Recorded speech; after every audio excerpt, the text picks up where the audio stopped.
Exercise question number 1.16.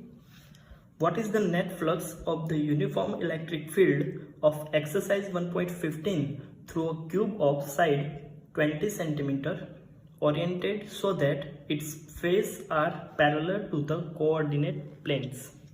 सबसे पहले तो एक्सरसाइज 1.15 क्वेश्चंस की बात करते हैं। तो इस क्वेश्चन में कोई प्लेन में इलेक्ट्रिक फील्ड ई वेक्टर 3 × 10⁻³ आई कैरेट न्यूटन कूलम इनवर्स था। दैट मीन्स यहाँ पे uniform electric field x axis पे 3 × 10⁻³ न्यूटन कूलम इनवर्स 3। इसी प्लेन में एक 20 सेंटीमीटर का एक क्यूब रखा गया है। तो इस क्यूब के थ्रू कितना फ्लक्स जनरेट होगा वो हमें फाइंड करना है। तो सबसे पहले यहाँ पे इलेक्ट्रिक फील्ड एक्स एक्सिस पे है।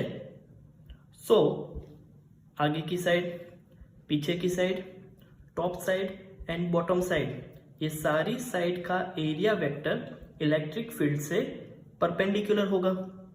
सो इस फेसेस के साथ लिंक फ्लक्स 0 हो जाएगा, क्योंकि फ्लक्स का इक्वेशन है phi = EA cos थीटा, जहां पे थीटा की वैल्यू 90 हो जाएगी।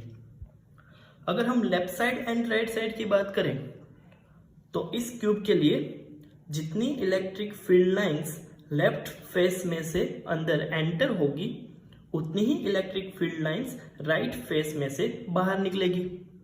सो the number of field line entering the cube is equal to the number of field line passing out of the cube. इसीलिए net flux through the cube is 0. So इस cube के लिए net flux 0 हो जाएगा।